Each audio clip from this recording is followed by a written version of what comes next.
सबको नमस्कार वज्जुले। आज भारतीय जनता पार्टी के कार्यालय में सबसे पहले मीडिया बंधुओं को स्वागत करते हैं। साथ में आज हमारे बीच श्री शाहिद जफर इस्लाम जी, जो बीजेपी के नेशनल स्पोक्सपर्सन और फॉर्मर राज्यसभा मेंबर भी है। साथ में हमारे LSDC ले के चेयरमैन ऋषि गलसन साहब। आज यहाँ पे बुलाने का मकसद जो बीते बजट मोदी सरकार के तीसरी बार के जो बजट थे वो बहुत ही गरीब लोगों के तबके के लिए जो एक बजट था उस पे बोलने के लिए हमारे बीच में जफर साहब है। इसके अलावा भी आप लोगों ने देखा कि कल परसों में हम एक टीम दिल्ली गए थे, वो भी काफ़ी fruitful रहा है और उसमें भी आने वाले दिनों में हमें उम्मीद है कि 2-4-5 डिस्ट्रिक्ट होने की यहाँ पे उम्मीद है। साथ में लालकोट में एक और एक्स्ट्रा बटालियन होने की भी पूरी हमें आश्वासन दिया है। साथ में जो बॉडी लैंग्वेज है उसको भी 8 शेड्यूल में जितना जल्दी हो सके शामिल करने की भी हमें आश्वासन मिला है। तो मैं ज़्यादा ना बोलते हुए, खासकर आज हमारे बीच में हमारे खास मेहमान हैं, मैं उनसे रिक्वेस्ट करूंगा शायद जफर इस्लाम जी से कि नेशनल जो बजट है उसके ऊपर आप 2-4 शब्द बोले। Thank you. बहुत बहुत धन्यवाद। और आप सभी मीडिया के बंधुओं का आज स्वागत है लेह के कार्यालय में, बीजेपी के कार्यालय में। देखिए, मेरा पहला विजिट है और पहली बार आप लोगों से ही मुलाकात हो रही है। अच्छा लग रहा है आप लोगों के बीच रूबरू होके। आज मौका मिला है मुझे भी कुछ बात करने का और मुझे ऐसा लगा था कि यहाँ पर मीडिया बहुत कम, छोटा सा प्रेजेंस होगा, लेकिन फिर भी जितनी तादाद में है मुझे अच्छा लगा। इतने तादाद में उम्मीद नहीं कर रहा था, लग रहा था 2-3 लोग, 4 लोग होंगे। तो आप लोग का धन्यवाद, आप लोग आ जाए इस प्रेस वार्ता में आए। देखिए, प्रेस में आज जैसा हमारे अध्यक्ष जी ने बताया कि इस पूरे प्रेस में बजट पे ही चर्चा करने के लिए आए हैं। ब्रीफली बजट पे क्या हुआ और किस तरह से जो हमारा विजन क्या था वो उसके बारे में बात करेंगे।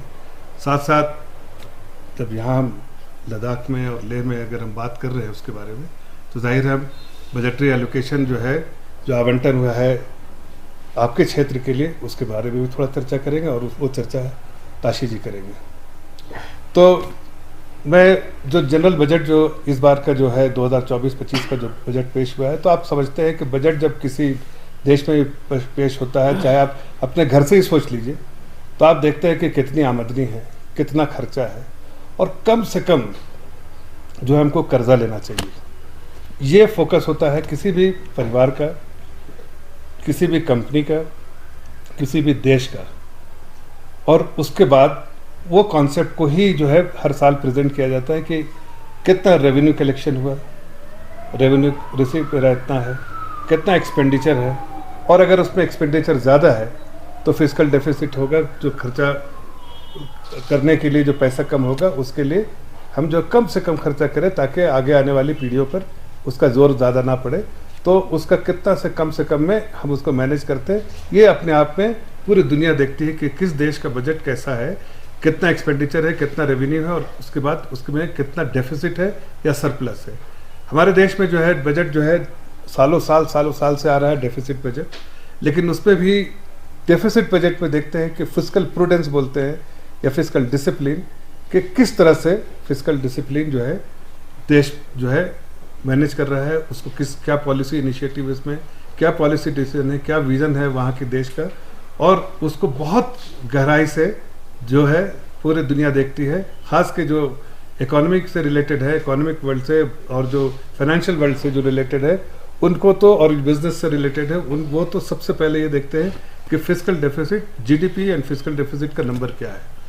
तो और जब कहते हैं लोग कि मैक्रो अच्छा है, तो मैक्रो इकोनॉमिक पैरामीटर्स में ये सारी चीज़ें आती हैं जिसके बारे में मैं चर्चा कर रहा हूँ।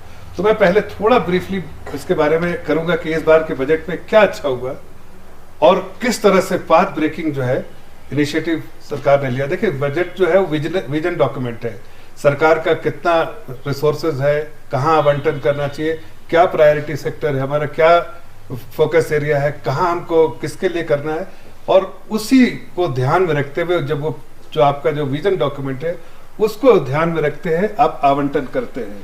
आदरणीय प्रधानमंत्री जी खुद के लिए तो सोचते नहीं, लेकिन वो देश के लिए सोचते हैं, देशवासियों के लिए सोचते हैं। खासकर जो marginalise section of the society है, गरीब कल्याण, उसके लिए बहुत चिंता करते हैं, मिडिल क्लास के लिए बहुत चिंता करते हैं।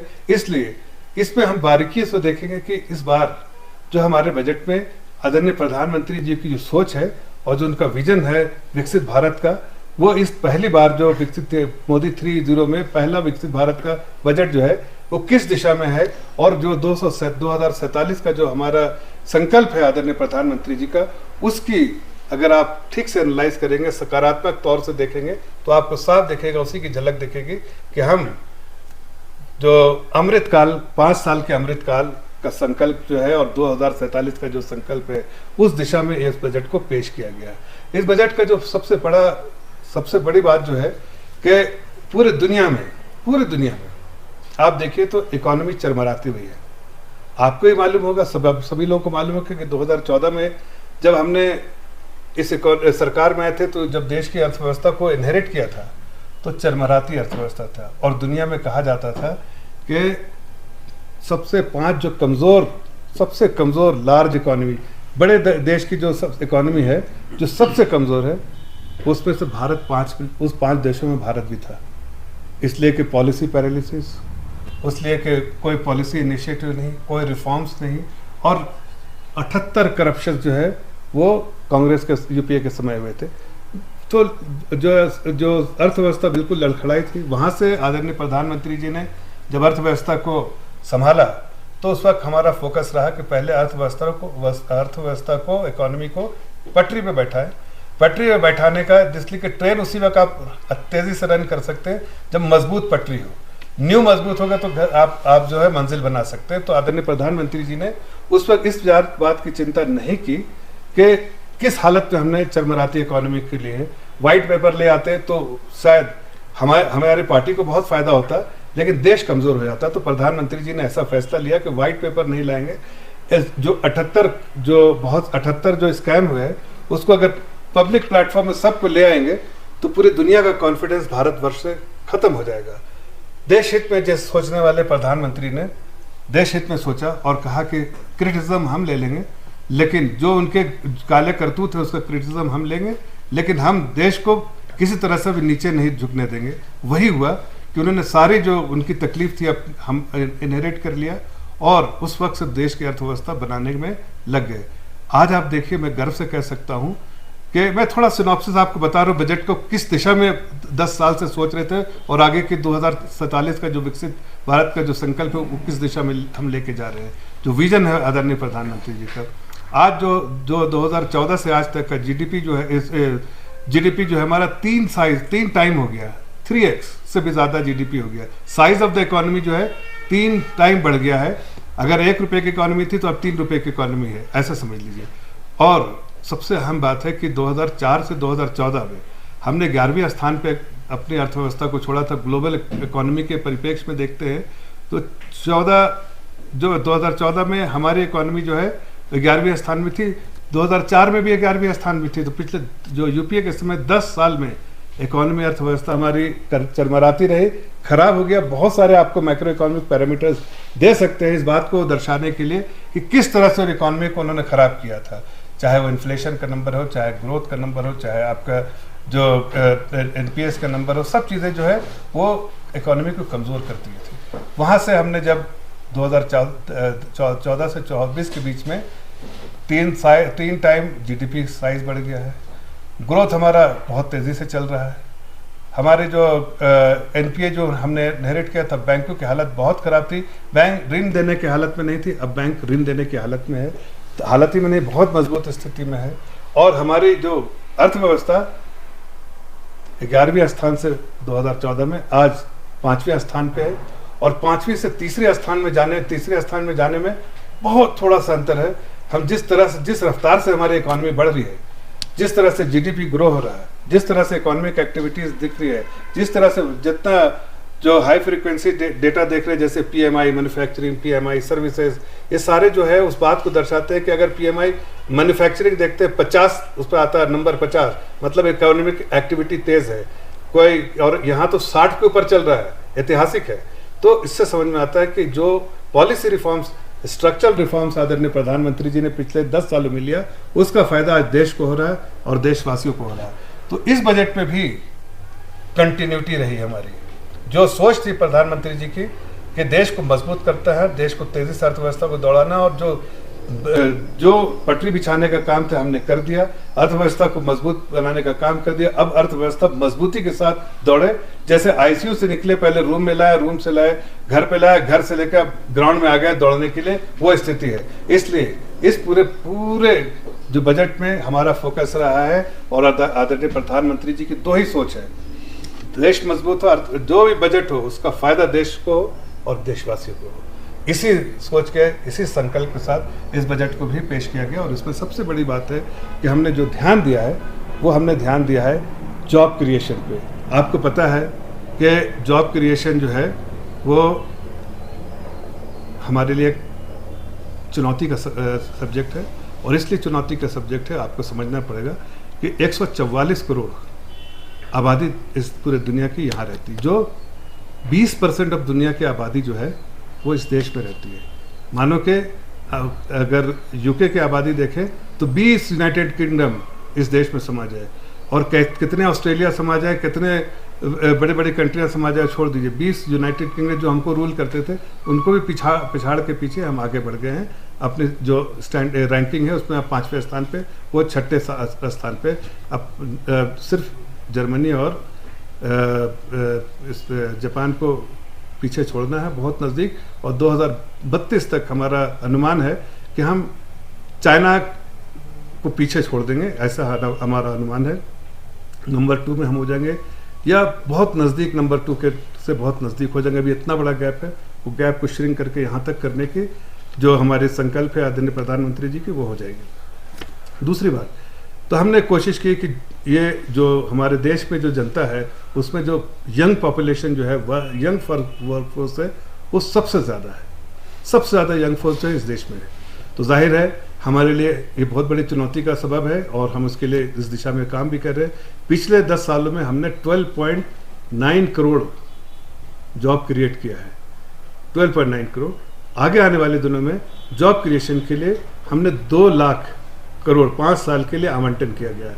2.1 लाख करोड़ का आवंटन किया है, जो कि बहुत 5 स्कीम सरकार ने बनाई है। 5 स्कीम के अंतर्गत जॉब क्रिएशन हो, उसमें चाहे एम्प्लॉयर्स हैं चाहे एम्प्लॉयज़, दोनों को जो है जो उसका इंसेंटिवाइज किया गया एम्प्लॉयर्स को, ताकि ज़्यादा से ज़्यादा जॉब क्रिएट हुए।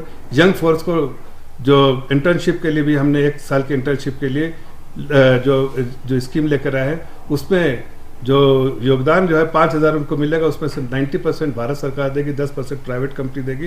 लेकिन बड़ी बड़ी कंपनियों में जब ऑन द जॉब एक्सपीरियंस होगा 1 साल का, तो अपने आप ही मजबूत हो जाएंगे।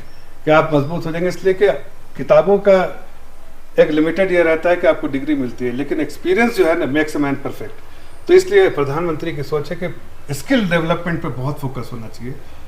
जो हमारे स्किल डेवलपमेंट जो है प्राथमिकता है, इसलिए कि स्किल फोर्स होगा तभी हम जो है ज़्यादा से ज़्यादा एम्प्लॉयमेंट जनरेट कर पाएंगे। सिर्फ पढ़ाई, BA कर लिया, MA कर लिया, इंटरमीडिएट कर लिया, उससे जॉब नहीं मिलती है।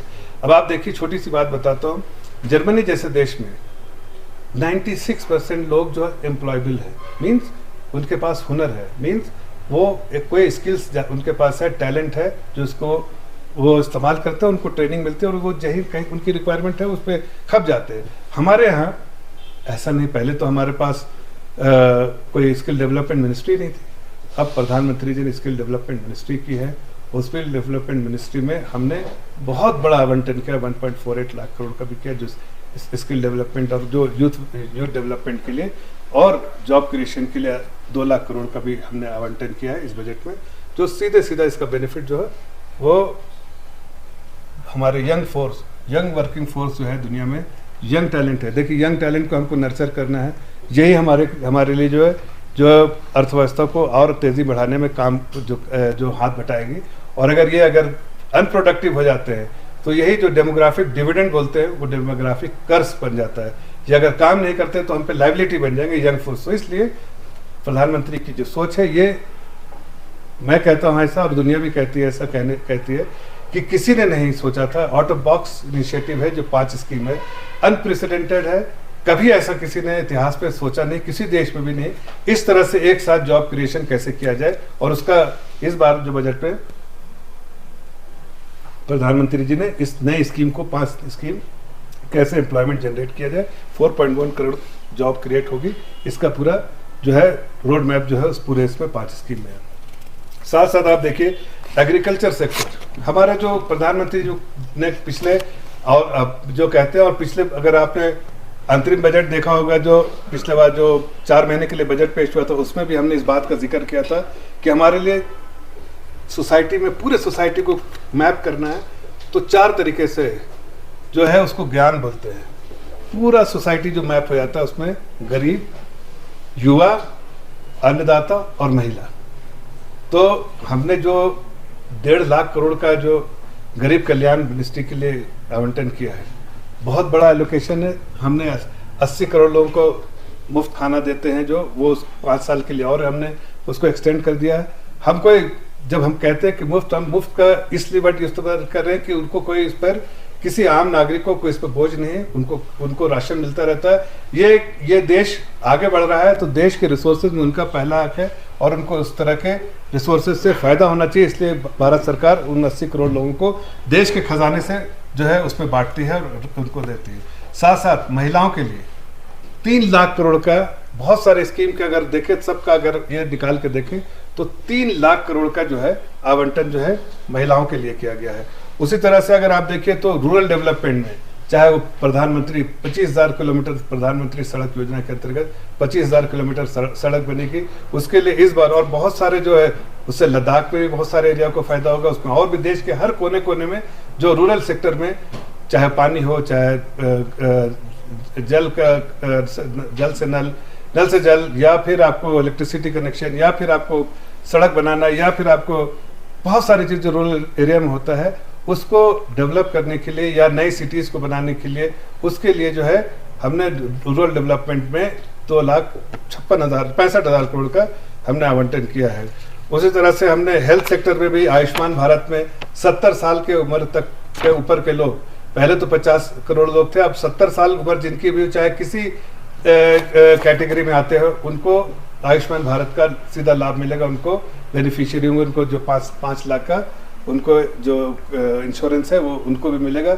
आपको बताना चाहता है कि आयुष्मान भारत एक ऐसी स्कीम है जिसका टेम्पलेट पूरे दुनिया में अब इस्तेमाल किया जा रहा है कि हिंदुस्तान में जो है आयुष्मान भारत ये क्या स्कीम है, प्रधानमंत्री ने इशू किया है, लागू किया है।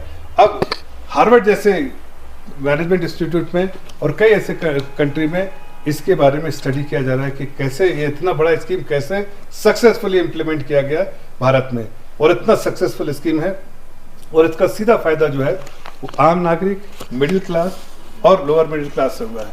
उसी तरह से अगर आप देखिए तो इस बार फोकस जो है मिडिल क्लास में होते हैं। प्रधानमंत्री जी का युवा, गरीब, महिलाओं और अन्नदाता में अगर हम देखें तो इस बार एग्रीकल्चर सेक्टर में बहुत सारे इनिशिएटिव लिए गए हैं। नए फसलों का भी जो निर्मला जी ने बताया है कि जो हाई यील्डिंग जो क्रॉप है, अब देखिए क्या होता है, हम लोग चावल दाल बस यही जो है हमारे यही जो बहुत 2 ही क्रॉप को हम लोग जो है जो प्राथमिकता देते हैं। इसमें जो रेवेन्यू आप बनाते हैं या रियलाइजेशन जो है वो बहुत कम है कंपेयर टू कम समय में दूसरे बहुत क्रॉप जो है ज़्यादा तेज़ी से बढ़ते हैं, ज़्यादा तेज़ी से रियलाइजेशन होता है और ज़्यादा रियलाइजेशन होता है। इसके लिए इस दिशा में भारत सरकार ने आइडेंटिफाई किया है 95 ऐसे क्रॉप को, और उसके लिए जो है भारत सरकार जो बहुत सारी सुविधाएं पेश करेगी ताकि अब, और यहाँ पर भी बहुत सारे जो लद्दाख में भी एग्रीकल्चर सेक्टर में बहुत फोकस है, ताशी साहब इसके बारे में विस्तार से बताएंगे। लेकिन मेरा ये कहना है कि इस बार बजटरी एलोकेशन जो है 1,40,000 करोड़ जो पिछले बार था उसको बढ़ा के, जो रिवाइज एस्टिमेट में था उसको बढ़ा के 1,51,000 करोड़ कर दिया गया। उसी तरह से स्किलिंग एजुकेशन इसके लिए 1,26,000 करोड़ किया गया है और सोशल वेलफेयर के लिए 46,000 से बढ़ा के 56,000 करोड़ किया गया। तो कुल मिला के जो देश पे जो आज जो फोकस है वो आम नागरिक है, महिलाएं हैं, marginalise section of the society, सारे स्कीम सारा आवंटन उनके तहत है। लेकिन एक बहुत बड़ा चीज जो है वो इंफ्रास्ट्रक्चर डेवलपमेंट। इंफ्रास्ट्रक्चर डेवलपमेंट के लिए 11 लाख करोड़ ऐतिहासिक के 3.4% ऑफ द बजट, ये अपने आप में इतिहास है। आप पुराने उठा के देखिए 1% भी बजट का नहीं होता था जो यूपीए के समय में, अब 3.4% ऑफ द बजट, मतलब लार्ज स्केल इन्वेस्टमेंट जो है सरकार करती है और उससे जो है रोजगार, बहुत सारे रोजगार जो है होते हैं, नए नए इंफ्रास्ट्रक्चर डेवलपमेंट होते हैं। और फिर अब धीरे धीरे जब प्राइवेट सेक्टर भी पार्टिसिपेट करने लगेंगे, कर रहे हैं और तेजी से पार्टिसिपेट करेंगे तो बहुत सारे जॉब क्रिएशन भी होगा प्राइवेट सेक्टर में और पब्लिक सेक्टर दोनों समय में। तो हमारा फोकस पूरा है, इस पूरे बजट में है, ग्रोथ ओरिएंटेड बजट है, हमारा फिस्कल डिसिप्लिन है। इसलिए फिस्कल डेफिसिट को हमने इस बार बजट में 4.9 अगेन पूरे दुनिया में एक्सपेक्ट कर रहे थे कि हम 5.1 होंगे, उसको घटा के हम लोगों ने मतलब खर्चा राजकोष से इतना खर्चा कम किया है और विकास के लिए ज्यादा खर्चा किया है और जो डेट है, ऋण जो कम उठाया है उसकी वजह से 5.91 से घट के 4.9 हुआ इस बार। और आगे का भी रोड मैप दे दिया है कि हम 4.5 पे ले जाएंगे, ताकि प्रधानमंत्री जी की सोच है हम विकास करेंगे, विकसित भारत की तरफ बढ़ेंगे, इंफ्रास्ट्रक्चर डेवलप करेंगे, लेकिन आगे आने वाली पीढ़ी पर बहुत कर्जा का बोझ नहीं डालेंगे। इसलिए जितना कम से कम कर्जा हो उस पर हम ध्यान दे रहे हैं। तो ये नटशेल में बहुत इसमें कम समय में हमने एक छोटा सा जो स्नैपशॉट आपको बजट के बारे में दिया है। और लेकिन 2-3 बातें और सिर्फ अहम कहना चाहता हूँ कि आपने देखा होगा बजट पेश करने के बाद जो अपोजिशन है, अपोजिशन ने किसी आंकड़ों पे ये जो फोकस नहीं किया, लेकिन उसको लोगों को गुमराह करने के लिए बहुत सारे झूठ बोले। जैसे आपको बताते बजट में हमने दो प्रदेश के बारे में, चाहे वो आंध्र प्रदेश हो या बिहार के बारे में हम आवंटन किया। दोनों स्टेट को मिला के 74,000 करोड़ का आवंटन किया है जो एलोकेशन हुए, जबकि बजट का तो साइज 48 लाख करोड़ है, उसमें से 74,000 करोड़ 1% भी नहीं है। तो भी पूरा देखिए आज बजट, आज पार्लियामेंट नहीं चल रहा है उनके हंगामे से कि आपने बाकी स्टेट को नहीं दिया। लेकिन मैं आपको बताना चाहता हूं कि आप इस चीज को ध्यान करके कि कितना अपोजिशन झूठ बोलती है। हमने सबसे ज्यादा यूपी को दिया है 2.23 लाख करोड़, उसके बाद हमने बिहार को दिया 1.25 लाख करोड़, एमपी को दिया 97,000 करोड़, वेस्ट बंगाल को दिया 93,000 करोड़। वेस्ट बंगाल हमारा स्टेट नहीं है। इसमें महाराष्ट्र को 78,000 करोड़, राजस्थान को 75,000 करोड़ और उड़ीसा को 57,000 करोड़, गुजरात को 40,000 करोड़। इस तरह से मतलब यह है कि चाहे कोई स्टेट हो, बीजेपी रूल हो, नॉन बीजेपी रूल हो, सबको आवंटन, बड़ा आवंटन हुआ है। लेकिन किसी भी बजट स्पीच में किसी भी फाइनेंस मिनिस्टर ने सभी स्टेट के बारे में कभी नहीं जिक्र किया है, इसलिए इस बार भी जिक्र नहीं हुआ था। लेकिन अपोजिशन ने इसको बहुत बड़ा इशू और मुद्दा बनाया, जिससे पार्लियामेंट आज नहीं चल रही। हकीकत तो यह है कि उनके समय भी, मैं अगर उनके समय देखूं तो यूपी भी नंबर 1 पे रहता था बजट एलोकेशन में, आज भी नंबर 1 पे है। बिहार उनके समय पे नंबर 2 में रहता था, आज भी नंबर 2 में।